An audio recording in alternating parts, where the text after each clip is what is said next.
입니다. 마태복음 6장입니다. 소리가 들리는지 조금 들어보셔서 들려요. 네. 마태복음 6장 1절에서부터 4절 말씀입니다. 마태복음 6장 1절에서부터 4절 말씀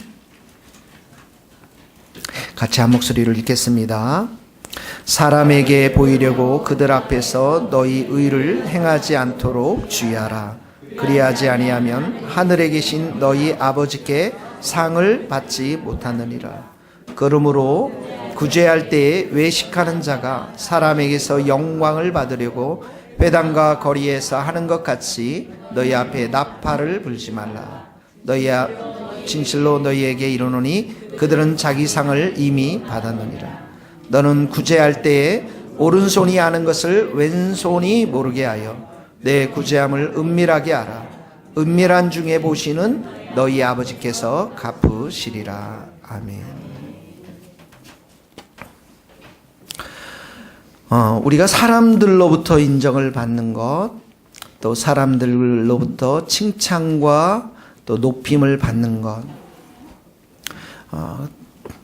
또한 하나님으로부터 인정을 받고 하나님으로부터 높임을 받는 것, 이 차이점이 어떤 차이점이 있을까요? 아마 모든 목사님들이 듣고 싶어하는 말씀들이 이런 말씀일 수도 있을 것이에요. 당신은 정말 최고의 설교가입니다. 당신은 정말 탁월한 설교자이십니다.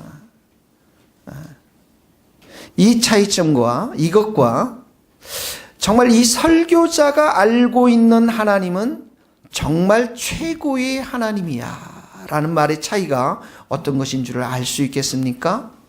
앞에 부분은 사람들이 설교자를 칭찬하는 것이지만 뒤에 부분은 하나님의 이름을 높이고 하나님을 인정해 주는 그런 말씀인 것이에요. 오늘 6장 1절 한번 같이 읽어보도록 하겠습니다. 사람에게 시작. 사람에게 보이려고 그들 앞에서 너희 의를 행하지 않도록 주의하라. 그리하지 아니하면 하늘에 계신 너희 아버지께 상을 받지 못하느니라. 사람에게 보이려고 그들의 앞에서 너희의 의를 행하지 말라. 이렇게 말씀하고 있죠. 여기 의라는 것은 두 가지 의미를 가지고 있어요. 하나는 뭐냐면 도덕적인 의가 있고 또 하나는 신앙적인 의가 있는 것입니다. 이 도덕적인 의라는 것은 우리가 정직하게 사는 것, 거짓말하지 않고 사는 것, 또 불의를 행하지 않고 정의롭게 사는 것, 친절하게 대하는 것, 사랑으로 대하는 것. 그래서 예수님이 이렇게 말씀하시죠. 내가 너희에게 이르노니 너희 의가 바리새인과 바리새인보다 더 낫지 아니하면 결코 천국에 들어갈 수 없느니라 할 때 이 의가 바로 이 도덕적인 의를 말하는 것입니다. 또 하나는 이 신앙적인 의가 있습니다. 오늘 6장에서 우리가 오늘 처음 구제에 대해서 이야기했지만 다음 주에는 기도에 대해서, 그 다음 주에는 금식에 대해서 말을 할 텐데, 구제와 기도와 금식, 이것은 유대인들이 지켰던 경건의 3대 기둥, 이런 신앙적인 의가 바로 구제와 기도와 금식에 있는 것입니다. 그래서 예수님께서 여기 그들 앞에서 너희 의를 행하지 않도록 주의하라 이 말에는 이 모든 것들이 다 포함되어져 있는 것을 말합니다. 경건과 도덕, 교회에서의 신앙생활과 세상 속에서의 삶들, 또 하나님을 사랑하는 것과 이웃을 사랑하는 것, 이 모든 것들을 다 포함하고 있는데, 특별히 오늘 이 의를 행할 때에 사람들 앞에서 행하지 보이려고 하지 말라라고 우리에게 말씀하고 있습니다. 이 말씀은 참된 신앙이라는 것, 우리가 의를 행할 때 참된 신앙이라고 하는 것은 사람의 눈을 의식하는 것이 아니고 하나님의 눈을 의식하는 것을 말하고 있는 거예요. 우리 중고등부 형제자매들 저를 한번 보시고, 우리가 예배를 드릴 때, 헌금을 할 때, 기도를 할 때 누가 먼저 의식이 돼야 된다고요? 하나님이 먼저 의식이 되어지는 것을 말하는 것입니다. 우리는 이렇게 교육을 받아왔습니다. 사람들에게 우리가 무엇인가를 잘하면 칭찬을 받고 자라왔고, 그러지 못하면, 잘못하면 비판을 받고 자라왔습니다. 그래서 우리의 마음 가운데는 은연중에 칭찬과 인정에 목마르면서 살아가고 있는 것이죠. 그런데 성도들은 성경에서 무엇라고 말하냐면, 여러분들은 가장 소중하고 가치 있고 아주 대단한 존재라고 이렇게 성경에서 말하고 있습니다. 이 성경이 말하는 거예요. 그 말씀을 다시 말하면 우리는 의인이라는 것이죠. 하나님과 우리가 바른 관계에 있는 자들을 말합니다. 죄인들은 세상 가운데 많은 것들을 가진다 할지라도 하나님과의 바른 관계에 있지 않은 자들을 말하는 것입니다. 의인은 누구입니까? 하나님과 화평한 관계를 누릴 수 있는 사람들이 바로 의인입니다. 그래서 이 의인은 대단한 사람들입니다. 아주 소중한 사람들이라, 하나님이 보시기에 귀한 사람들임을 말하고 있는 것이죠. 거기 한번 여러분 주보에 있는 우리 같이 읽어보도록 하겠습니다. 성경 구절 로마서 5장 1절입니다. 시작. 그러므로 우리가 믿음으로 의롭다 하심을 받았으니 우리 주 예수 그리스도로 말미암아 하나님과 화평을 누리자. 하나님께 나아갈 수 있는 자, 하나님과 화평을 누릴 수 있는 자, 이들이 의인인데 이것이 바로 신앙이라는 것이에요. 그러니까 여러분의 삶 가운데 하나님과 화평을 누릴 수 있는 것, 좀 더 구체적으로 말하면 우리는 하나님께 기도할 수 있고 하나님이 우리들 가운데 가장 선한 것으로 응답해 주실 수 있는 분, 또 우리가 하나님께 찬양을 드릴 수 있고 예배를 드릴 수 있는 자들, 하나님의 도우심을 기대할 수 있는 자들, 하나님의 인도하심과 돌보심이 있는 자들, 이게 바로 화평을 누릴 수 있는 자들, 이들이 바로 의인이고 신앙인이라는 것이죠. 그런데 문제는 이런 의인됨의 신앙됨의 본질이 하나님을 향해서 있어야 되는데 하나님을 향해서 있는 것이 아니라 사람을 향해서 있다라는 것이에요. 우리의 신앙이. 여러분, 세상은 우리를 성취와 또 겉모습과 눈으로 보이는 것으로 우리 자신들을 평가합니다. 그래서 우리도 은연중에 다른 사람이 나를 좋게 평가하면 나는 좋은 사람이다라고 생각하고 있고, 다른 사람이 나를 좀 형편없다고 생각하면 내가 좀 보잘것없게 생각하는 사람들이 바로 우리들의 사람입니다. 그래서 우리는 많은 하는 일들 속에서 우리는 다른 사람들로부터 존중과 인정과 박수를 받기를 원하는 것이죠. 근데 그 삶의 뿌리를 이렇게 보면, 이렇게 인정받고자 하는 모든 것들은 그 사람의 삶이 불안하다는 거예요. 아직도 그리스도 안에서 안정되게 살지 못하고 있다는 것입니다. 네, 수년 전에 제가 이제 설교를 하고 마치고 저희 집에 이렇게 차 안에 가는데 가장 듣고 싶은 말이 있었습니다. 설교를 하고 마치고 이제 집에 가는 길이었으니까 아내로부터 무슨 말을 듣기를 원했겠습니까? 근데 답을 알려줬는데 그날 저희 아내가 답을 정확하게 말을 해주더라고요.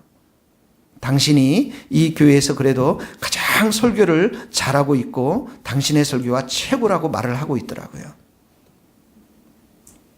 그래서 매우 기분이 좋았습니다. 왜냐하면 정답을 말했기 때문에. 근데 그때는 정말 지금으로부터 한 10년 전이었으니까 제가 얼마나 설교를 못했겠습니까? 근데 제 자신이 칭찬과 인정에 빠져 있었기 때문에 그 정답을 듣기를 원했던 것이죠. 아마 그때 아내는 그 말을 하면서 양심에 많이 찔렸을 거라고 생각이 듭니다. 자신들의 경건이 다른 사람들보다 내가 훨씬 낫다고 생각하는 것, 나의 영적인 삶이 다른 사람보다 훨씬 낫다고 생각하는 것, 바로 자기 인정과 자기 자랑에 빠져 있다는 것이죠. 세상에는 이렇게 자기 자랑거리로 가득 찬 책들이 많이 나와 있습니다. 그래서 성취와 성공에 관한 소식을 전하기 위해서 많은 책들을 써내는 것들을 보게 되어집니다. 다른 사람들에게 내가 인정받기를 원하는 사람은 대개 다음과 같은 증상들이 있습니다. 그 증상 중에 이런 증상들이 있습니다. 나는 나의 실패와 부족함을 다른 사람들에게 드러내 보이고 싶지 않습니다. 그 대신에 나의 업적, 나의 성공을 드러내려고 하는 것이죠. 내가 섬김의 일들, 다른 사람을 섬김의 일들이 다른 사람들에게도 알려지기를 원하는 마음이 강하게 자리 잡고 있습니다. 내가 다른 사람들과 대화할 때 나는 이런 유명한 사람들을 알고 있다라고 그 사람의 이름을 언급하기도 합니다. 내가 성취한 성공에 대해서 다른 사람들이 칭찬해 줄 때 더욱 이 사실이 많은 다른 사람들에게 알려지기를 원한다라는 것이죠. 내가 사랑하는 이 자녀가 내 앞에서보다는 다른 사람들의 앞에서 더 많은 칭찬과 인정받기를 원하는 것입니다. 이 모든 것들이 보면 내가 다른 사람들에게 인정과 칭찬을 갈구하고 있다라는 그러한 것들입니다. 그래서 우리가 다른 사람들에게 초점을 맞추고 내가 살아가면 내 삶이 어떻게 빠지냐면은 외식에 빠지고 위선에 빠지기가 쉽다라는 거예요. 우리의 신앙도 하나님 중심의 신앙이 아니면 우리의 신앙 자체가 위선에 빠지기 쉽고 외식에 빠지기가 쉽다라는 것입니다. 네, 여러분 명절날 외식 많이 하셨어요? 그 외식이 아닙니다. 이 외식이라는 언어에 보면은 이 외식은 웅변가라는 뜻이었는데 나중에는 배우를 말하는 것입니다. 배우. 연극 무대에서 연극을 하는 배우를 말하는 것입니다. 이 배우들은 참된 자기의 모습을 벗어버리고 거짓된 정체성을 가지고 가면을 쓰고 극본에 나와 있는 그 주인공의 그 사람들의 모습을 드러내고 살고 있는 사람들이죠. 그래서 참된 신앙이라는 것은 우리가 이런 헛된 가면들을 벗어버리고 거짓된 정체성을 벗어버리고 나의 있는 모습 그대로 나오면서 하나님의 중심대로 살아가는 것, 하나님의 이름을 높이고 하나님께 내 마음과 삶을 초점을 맞추며 살아가는 것이, 그렇게 신앙생활하는 것이 바로 참된 신앙의 모습이라는 것입니다.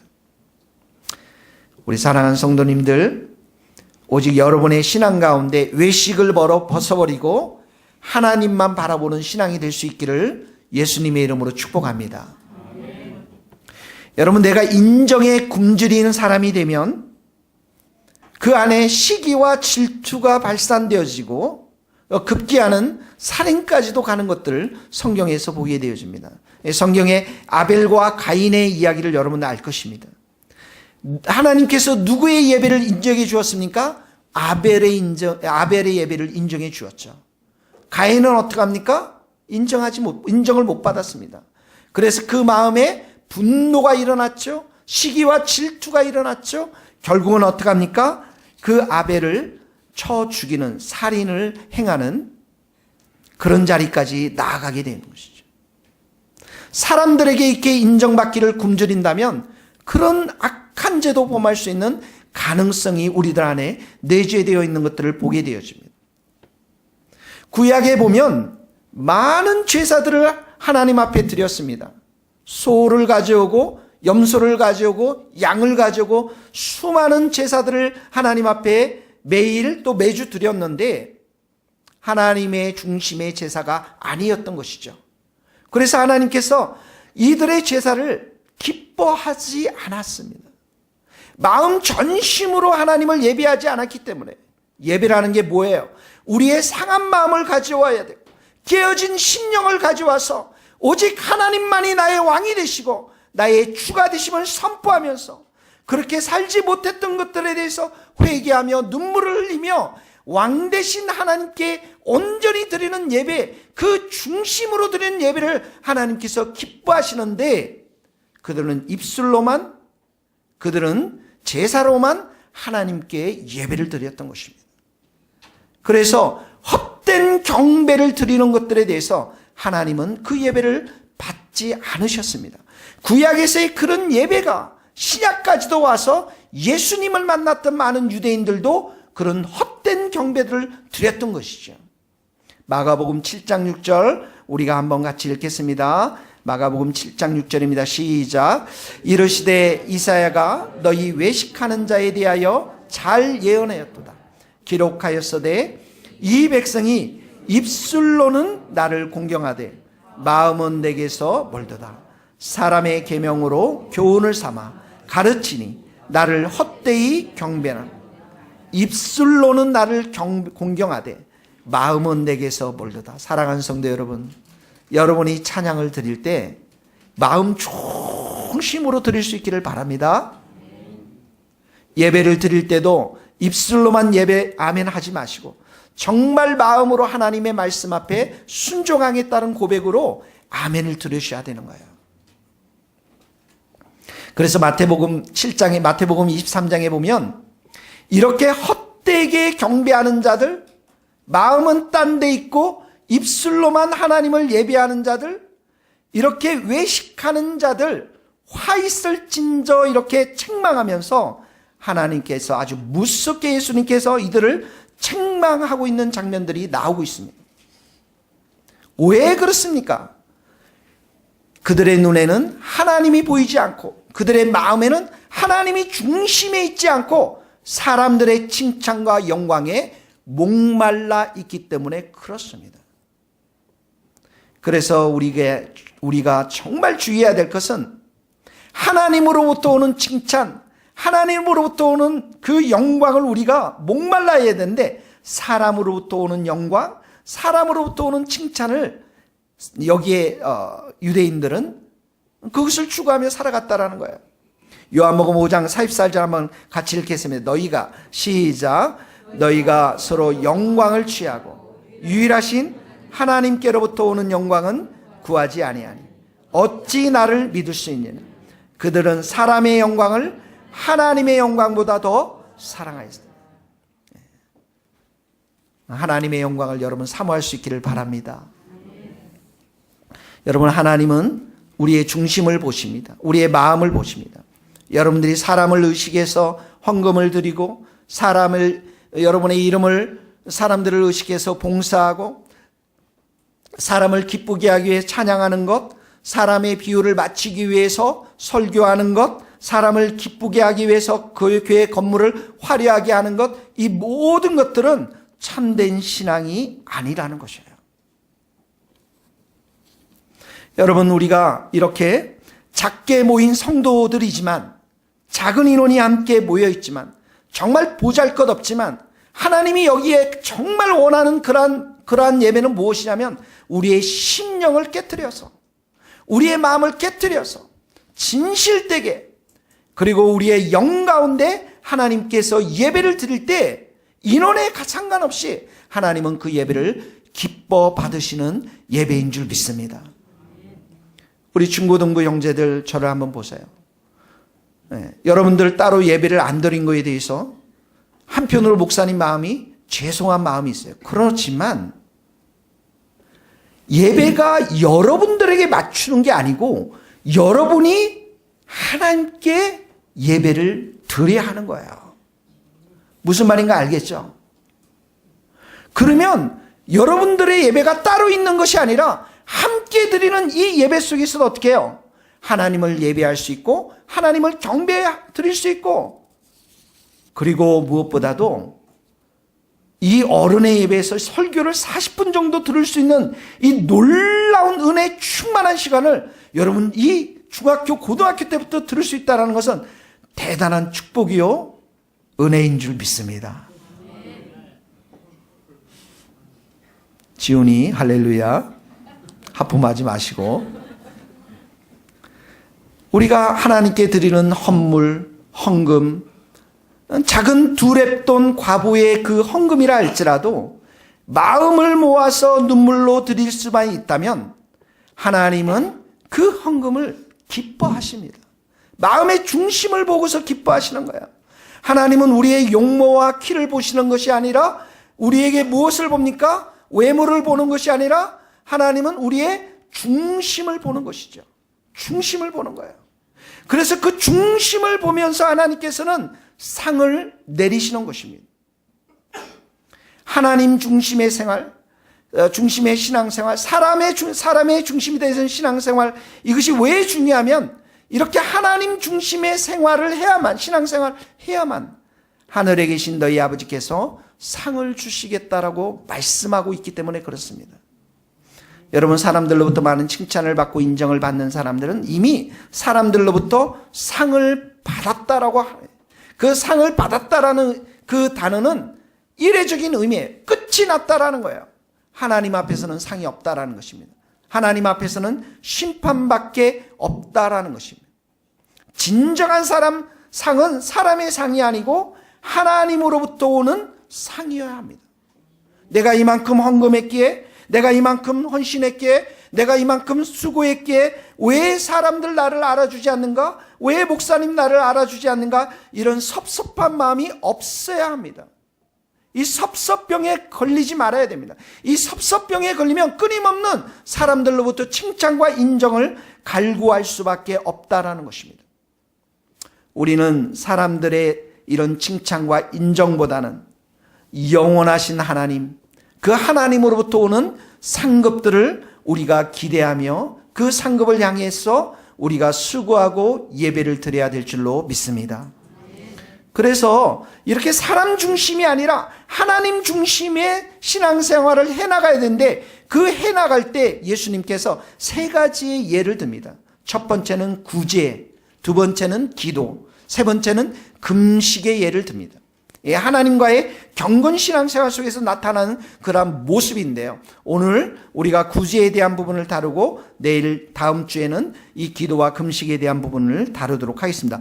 마태복음 6장 2절, 3절, 4절 한번 보십시오. 제가 읽겠습니다. 그러므로 구제할 때에 외식하는 자가 사람에게서 영광을 받으려고 회당과 거리에서 하는 것 같이 너희 앞에 나팔을 불지 말라. 진실로 너희에게 이르노니 그들은 자기 상을 이미 받았느니라. 너는 구제할 때에 오른손이 하는 것을 왼손이 모르게 하여 내 구제함을 은밀하게 하라. 은밀한 중에 보시는 이는 보시는 너희 아버지께서 갚으시리라. 여러분, 1세기 때 회당에서는 가난한 사람들을 돕는 제도가 있었습니다. 이 헌금을 받아서 필요에 따라서 가난한 사람들을 도와줬습니다. 여러분, 가난한 사람들에게 돈을 나누어 주는 것은 매우 좋은 일입니다. 하나님이 기뻐하십니다. 사랑하는 성도 여러분, 여러분 돈을 많이 나눌 수 있기를 바랍니다. 할렐루야. 네. 하나님 앞에서 이렇게 선을 행하는 것은 하나님이 기뻐하십니다. 구제는 이웃을 향한 이웃을 향한 이 구제는 하나님이 매우 기뻐하십니다. 야고보서에는 이 정결하고 더러움 없는 경건이 고아와 과부를 환난에서 돕는 것이라고 우리에게 가르쳐 주고 있습니다. 하나님은 우리가 구제하는 것을 매우 기뻐하십니다. 고넬료의 이야기를 보면 어느 날 고넬료에게 천사를 하나님께서 보내십니다. 그리고 그 천사가 가서 고넬료에게 베드로에게 가서 사람을 보내서 베드로에게 와서 말씀을 청하라고 이렇게 환상 중에 말씀하십니다. 그리고 고넬료가 베드로를 청합니다. 베드로가 와서 이 이방인이었던 고넬료에게 예수 그리스도의 복음을 전할 때 성령이 그들 가운데 임하고 온 가족 가운데 구원받는 역사가 일어나면서 방언을 말하며 하나님의 이름을 높이는 놀라운 일들이 벌어집니다. 그 일을 통해서 복음이 유대인뿐만 아니라 이방인들 모두에게 확산되기를 원하시는 하나님의 선한 뜻을 베드로가 알고 예루살렘 공회 때 그것을 말씀하는데, 이 첫 번째 축복을 받은 자가 바로 고넬료였습니다. 근데 이 고넬료가 어떤 사람이었습니까? 그럼 고넬료가 어떤 사람이었습니까? 거기 한번 읽어봅시다. 사도행전 10장 31절 말하되 시작. 말하되 고넬료야, 하나님이 내 기도를 들으시고 내 구제를, 자, 거기 보세요. 하나님이 이렇게 먼저 나오죠. 하나님이 봤다라는 거예요. 하나님이 기억하고 있다라는 거예요. 내 기도를 기억하고 구제를 기억했다라는 것이죠. 하나님이 보셨기 때문에 어떻게 해요? 하나님이 그런 은밀하게 행하는 자들에게 어떻게 해요? 상을 주시죠. 이 영적인 축복을 누구에게 줬습니까? 고넬료에게 첫 번째로 선물해 주신 거예요. 방언을 주셨고 하나님의 더 경배하고자 하는 그 믿음을 고넬료에게 주신 것입니다. 우리에게 먹고 입고 마시고 이 돈을 주셨습니다. 그 남는 돈을 주셨습니다. 할렐루야, 하나님 감사합니다. 그리고 그 돈을 어떻게 해야 됩니까? 여러분, 그 돈을 남는 돈을 어떻게 해야 됩니까? 땅을 사고 투기해서 돈을 많이 벌라고 준 게 아닙니다. 하나님이 기뻐하시는 선교와 구제를 하라고 주신 거예요. 우리에게 지식을 주셨어요. 어떤 사람은 지식을 주셨습니다. 하나님이 기뻐하시는 복음을 전하고 가르치라고 주신 것입니다. 우리에게 어떤 사람은 건강을 주셨습니다. 왜 주셨습니까? 연약한 자를 도우라고 주셨습니다. 우리에게 어떤 사람은 하나님께서 권력을 주셨습니다. 하나님이 인정하시는 그러한 선한 제도를 많이 만들어서 하나님의 선하심과 하나님의 사랑과 정의가 흘러가도록 그렇게 주신 것입니다. 우리의 신앙 모든 것이 하나님이 기뻐하시는데 초점을 맞춰야 한다는 것이죠. 여러분, 구제는 가난한 사람을 돕고 섬기는 것이니까 하나님이 기뻐하시는 것인데, 문제는 우리가 이 구제를 할 때 하나님 중심이 아니라 사람 중심, 바로 사람이 알아주기를 원하는 그 마음에서 이 구제를 하고 있다라는 거예요. 이런 신앙생활을 하고 있다라는 것입니다. 그래서 여기 보면 구제할 때 뭘 불지 말라고요? 뭘 불지 말라고 그랬어요? 나팔을 불지 말라. 나팔 하나씩 다 가지고 있는 사람은 수상한 사람들입니다.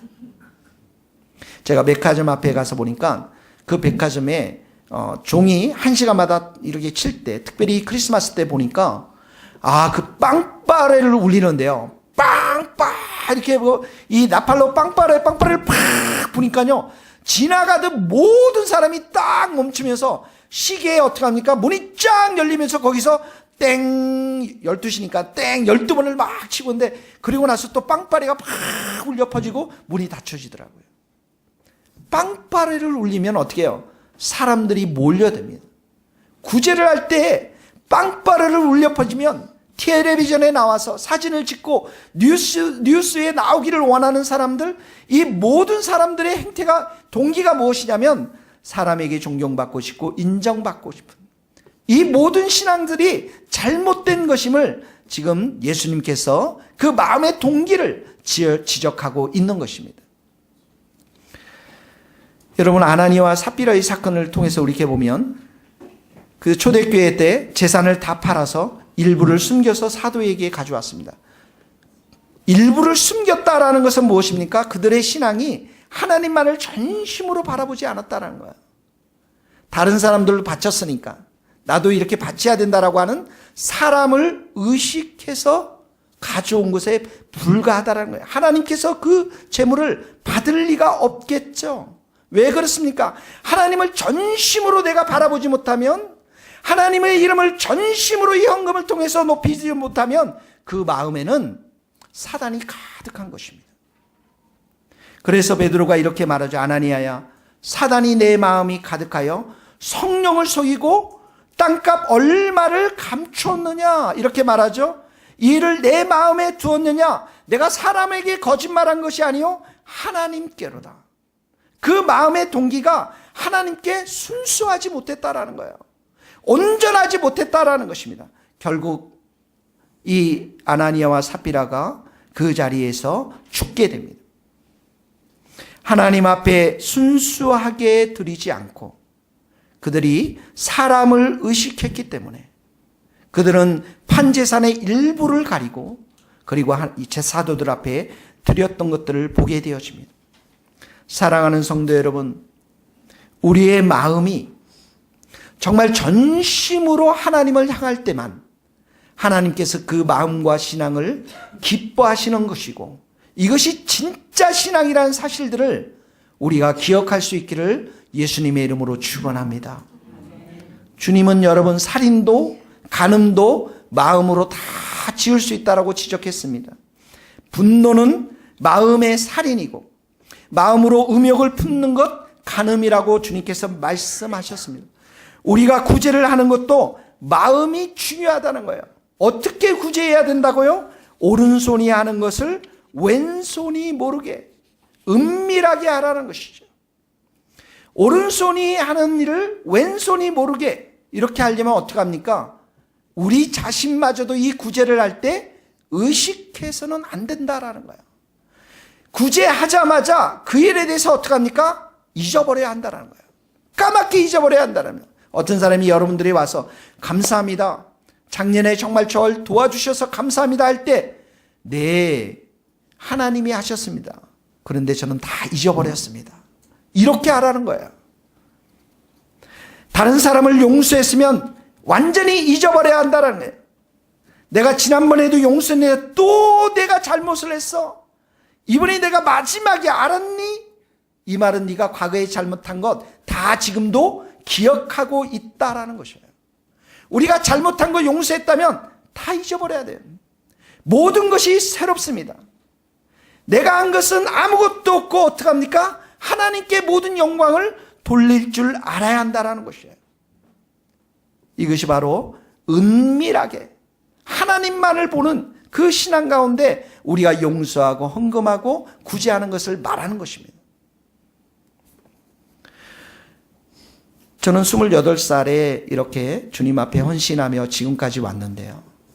이제 건 30년째 주님 앞에 이렇게 오면서 많은 사람들의 도움도 받고 저도 도움을 주기도 하였습니다.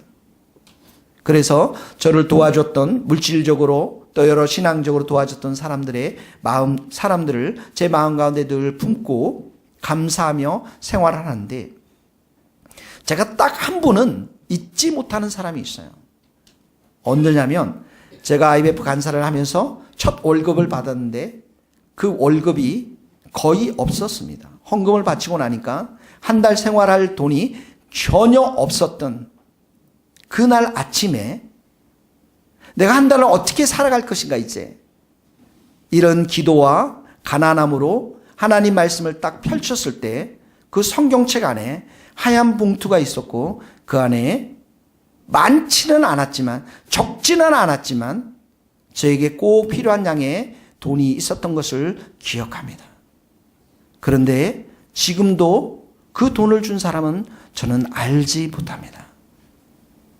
그 사람은 제 마음 가운데 깊이 새겨져 있는 분이시고 하나님이 이 사람을 알고 있기 때문에 은밀하게 하나님께 심었기 때문에 하나님께서는 갚아주시리라고 저는 생각이 됩니다. 여러분 심고 거두는 법칙이 여기에 있습니다. 만약 구제를 하나님만이 할 수 있도록 심으면 그 구제는 사람이 아니라 하나님께 심은 것이 된 거예요. 그러면 하나님께서 반드시 그 사람에게 30배, 60배, 100배로 갚아주실 줄 믿습니다. 은밀하게 행한다라는 것은 바로 내 신앙이 오직 하나님만을 바라보는 신앙입니다. 내 삶이 하나님의 중심이 되는 그러한 삶을 말하는 것입니다. 하나님이 말씀하셨기 때문에 순종하는 삶을 말하는 것이죠. 우리가 남편에게 어떻게 순종합니까? 우리가 아내를 어떻게 사랑합니까? 육신적으로는 불가능하지만 하나님이 중심이 계시기 때문에 하나님이 말씀하셨기 때문에 사람이 인정하든 하지 않든 간에 하나님의 영광을 위해서 우리가 그 자리까지 나아갈 수가 있는 것입니다. 이것이 바로 은밀하게 역사하시는 그 하나님을 의식하며 살아가는 신앙의 삶인 것입니다. 하나님만을 생각하고 있기 때문에 하나님이 은밀하게 모든 걸 보기 때문에 회사에서도 성실하게 일하고 상사를 따르는 것입니다. 은밀하게 보시는 그 하나님을 내가 알고 있기 때문에 교회를 사랑하고 교회를 위해서 헌신하고 그런 삶을 살게 되는 것입니다. 사랑하는 성도 여러분, 우리 안에 이런 하나님만 바라보는 신앙들이 우리 중심 가운데 가득 넘쳐나기를 예수님의 이름으로 축원합니다. 여러분, 우리는 더 이상 우리의 것이 아닙니다. 우리는 누구의 것입니까? 하나님의 것입니다. 예수님의 것입니다. 하나님께서 값으로 우리를 주고 사셨습니다. 여기엔 두 가지의 의미가 있습니다. 첫 번째는 뭐냐면 내 인생의 소유자가 예수님 되시고 하나님 되시기 때문에 이제 내가 사나 죽으나 누구를 위해 사는 것입니까? 예수님을 위해 사는 것이에요. 하나님을 위해 사는 것입니다. 예수님을 위해 살고 하나님을 위해 산다라는 것은 그분의 말씀의 뜻에 순종하면서 살아가는 삶을 말하는 것입니다. 거기 로마서 14장 7절 우리 함께 읽겠습니다. 우리 중에 시작. 우리 중에 누구든지 자기를 위하여 사는 자가 자기를 위하여 죽는 자가 우리가 살아도 주를 위하여 살고 죽어도 주를 위하여 죽나니 그러므로 사나 죽거나 우리가 주의 것이 주님의 것이기 때문에 우리 사나 죽거나 누구를 위해 살아야 된다고요? 주님을 위해 사는 거예요. 내가 공부하는 것 누구를 위해서 하는 겁니까? 주님을 위해서 하는 겁니다. 내가 예배드리는 것 누구를 위해서 하는 겁니까? 주님을 위해서 하는 겁니다. 내가 장사하고 사업하는 것 누구를 위해서 하는 겁니까? 주님을 위해서 하는 겁니다. 주님이 내 인생 가운데 우선순위가 예배자의 삶을 살면 그 예배자의 사는 삶을 하나님께서 반드시 기억하시고 책임져 주실 줄 믿습니다. 이게 우리들 안에 반드시 들어와야 돼요. 은밀하게 보시는 하나님, 내 인생의 모든 것을 지키시고 인도하시는 그 하나님을 내가 중심으로 모시고 사는 자, 이것이 바로 하나님 중심의 삶을 살아가는 삶인 것입니다. 두 번째는 하나님께서 값으로 우리를 주어 사셨기 때문에 사람을 의식할 필요가 없다라는 것이에요. 여러분들은 하나님이 말씀하십니다. 가장 소중한 자라고 말씀하세요. 우리를 조건 없이 사랑합니다. 승리에도 사랑하고 실패에도 사랑합니다. 할렐루야. 우리 은혜를 사랑해요. 하나님께서. 잠시 찜질방에 며칠 가 있었지만 돌아와도 하나님 사랑해요. 우리 은혜랑 얘기를 나눠보고 아빠랑 여러 가지 얘기를 나눠보니까 이런 과정들이 꼭 은혜의 삶 가운데 필요했어요. 하나님이 허락하신 것들이에요. 하나님이 우리 은혜자매를 사랑하고 또 선교사로 또 보내주실 줄 믿습니다. 우리 장익수 집사님, 모잠비크, 전국을 돌아다니는 우리 장익수 집사님 드디어 하나님께서 사랑해 주셔서 모잠비크에 보내는 줄 믿습니다. 여러분들도 이제 하나님이 각별히 사랑하는 사람들은 유럽으로 아시아로 먼 나라로 가게 될 줄로 믿어요. 여러분, 하나님이 우리를 사랑하기 때문에 그러는 거예요. 이 모든 것들은 하나님이 우리를 소중한 존재로 우리를 보기 때문에 그렇습니다. 우리의 자격은 하나님으로부터 나온 거예요. 우리가 하나님의 자녀가 된 것, 하나님의 종이 된 것, 하나님의 영광을 위해 살아가는 이 모든 자격은 우리로부터 나온 게 아닙니다. 하나님이 우리에게 주신 것입니다. 그래서 이 소중하고 귀한 것이라는 거예요. 거기 한번 읽어봅시다. 고린도 후서 3장 5절 우리가 시작. 우리가 무슨 일을든지 우리에게서 난 것 같이 스스로 만족할 것이 아닌 우리의 만족은 오직 하나님으로부터 나니라. 우리가 이런 일을 할 수 있는 자격이 우리에게서 났다고 생각하지 않습니다. 우리의 자격은 하나님에게서 하나님의 자녀가 된 것, 이 자격 하나님이 우리에게 주셨어요. 여러분이 하나님의 일꾼이 된 것, 여러분의 일터의 일꾼이 된 것, 우리 교회 이렇게 멤버가 돼서 섬기고 이해하는 모든 것들은 하나님이 우리에게 베푸르신恩宠, 자격 때문에 우리가 있는 것입니다. 그러므로 여러분의 삶 가운데 값으로 사신 그 예수님, 그 하나님을 믿음의 눈으로 바라볼 때만 여러분의 삶에 의미를 더욱더 갖게 되어집니다.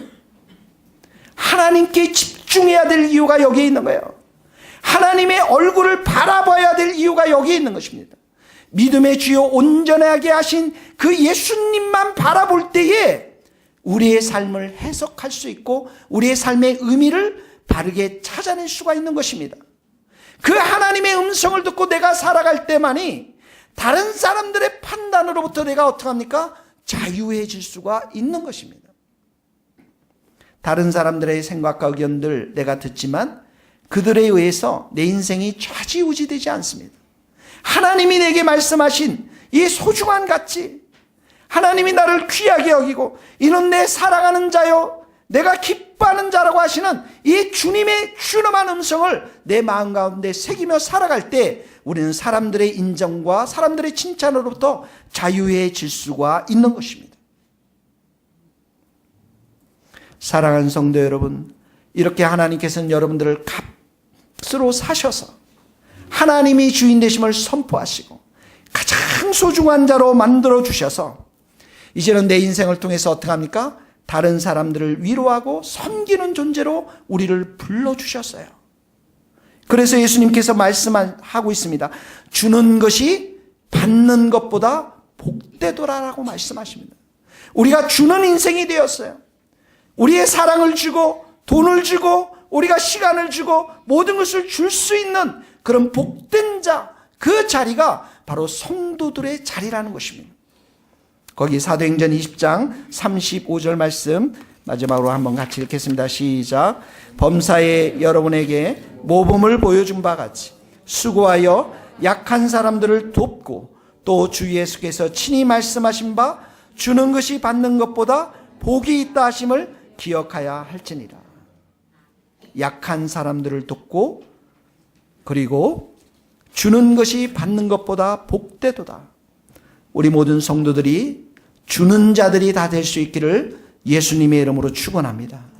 주되 은밀하게 주고 나서도 모든 것을 다 잊어버리고 오직 하나님께 영광을 돌리면서 하나님이 베풀어 주시는 귀한 상급을 받는 우리 성도들 될 수 있기를 예수님의 이름으로 축원합니다.